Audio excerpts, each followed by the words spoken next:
रणवीर सिंहची मुख्य भूमिका आणि आदित्य धरचं दिग्दर्शन असलेला धुरंधर सिनेमा रिलीज झालाय. चला जाणून घेऊया हा सिनेमा कसा आहे. रणवीर सिंह, संजय दत्त, आर माधवन, अर्जुन रामपाल, सारा अर्जुन, राकेश बेदी अशी कलाकारांची तगडी फौज या चित्रपटात आहे. आत्तापर्यंत भारतीय गुप्तचरांच्या हेरगिरीवर कित्येक चित्रपट आलेले आहेत आणि प्रेक्षकांनी त्याचे चांगले स्वागत देखील केले आहे.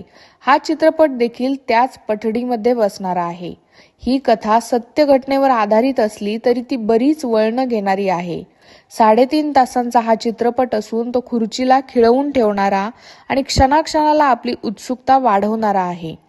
भारताविरुद्ध पाकिस्तान कशी कट कारस्थाने रचतो, दहशतवादी भारतात दहशत माजवण्यासाठी काय काय प्लॅन करतात, भारताविरोधात तेथील गुन्हेगारी जगतात काय काय खलबतं चालतात, तेथील राजकीय डावपेच, एकूणच गुन्हेगारी जगतातील विदारक परिस्थिती या चित्रपटात खूप उत्तमरित्या दाखवलेली आहे. रोमांच आणि सस्पेन्सने भान हरवायला लावणारा हा चित्रपट आहे. दिग्दर्शक आदित्य धर यांनी एकूण 8 प्रकरणांमध्ये ही कथा बांधली आहे. चित्रपटातील काही संवाद काळजाला भिडणारे आहेत. संगीत अगोदरच लोकप्रिय ठरलं आहे. VFX, सेट डिझाईन, लोकेशन सगळं काही उत्तम. काही दृश्य अतिरंजित आहेत आणि चित्रपटाची लांबी या गोष्टींकडे कानाडोळा केला तर भारतीय गुन्हेगाराच्या धाडसाच्या आणि शौर्याच्या या गोष्टीचा एकदा अनुभव नक्कीच घेतला पाहिजे.